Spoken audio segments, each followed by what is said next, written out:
તારીખ 5/6/2025ના રોજ આણંદ જિલ્લાના વિદ્યાનગર પોલીસ સ્ટેશનની હદમાં પરવેજ હકીમભાઈ સૈયદ રહેવાસી અલ હયાત કોમ્પ્લેક્સ ઝાયડસ હોસ્પિટલની પાછળ તથા મોસીનભાઈ સિરાજપાન પઠાણ રહેવાસી વલાસણ નાઓ મોટરસાઇકલ ઉપર આવી અને ડ્રગ્સની હેરાફેરી કરે છે તેવી બાતમી હકીકત મળેલી હતી, જે અનુસંધાને વિદ્યાનગર પોલીસ સ્ટેશનના પોલીસ ઇન્સ્પેક્ટર ડી.આર. ગોહિલ તથા તેમના સ્ટાફના માણસો કરમસદ વલાસણ રોડ ઉપર વોચમાં રહી બાતમી હકીકતવાળી મોટરસાઇકલ આવતા બે ઈસમોને પકડી પાડેલા હતા.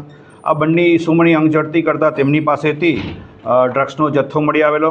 FSL અધિકારી તથા વજન કાંટાવાળાને બોલાવી જે નાર્કોટિક્સની પ્રોસિજર છે, SOP છે, એ પ્રમાણે કાર્યવાહી કરતા બંને ઈસમો જે મળી આવેલા છે પરવેજ હકીમભાઈ સૈયદ તથા મોસીન સિરાજ પઠાણ પાસેથી MD તથા LSD ડ્રગ્સ મળી આવેલો હતો, જેનું વજન કરતાં MDનું વજન 5.36 ગ્રામ તથા LSDનું વજન 250 મિલીગ્રામ, કુલ મુદ્દામાલ કિંમત 62,50,000નો મળી આવેલો હતો. આ મુદ્દામાલ બાબતે પૂછતા આ પરવેજ આ મુદ્દામાલ લાવતો હોવાની હકીકત જણાવેલ છે અને આ બંને ઈસમોના વિરુદ્ધમાં NDPS એક્ટ હેઠળ વિદ્યાનગર પોલીસ સ્ટેશનમાં ગુનો રજીસ્ટર કરવામાં આવેલો છે.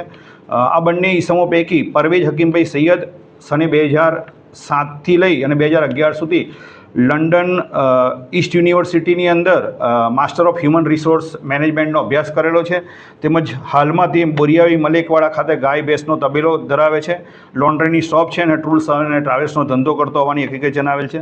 મોસીન છે તે 11 પાસ કરીને હાલમાં સાઇનબોર્ડ અને ડિઝાઇન વર્ક અને સ્કેચ બનાવવાનું કામ કરે છે. આ બંને ઈસમો છેલ્લા 2-3 મહિનાથી આ ડ્રગ્સ લાવી વડોદરાથી લાવી અને છૂટક વેચાણ કરતા હોવાની હકીકત તપાસ દરમિયાન જણાવેલ છે.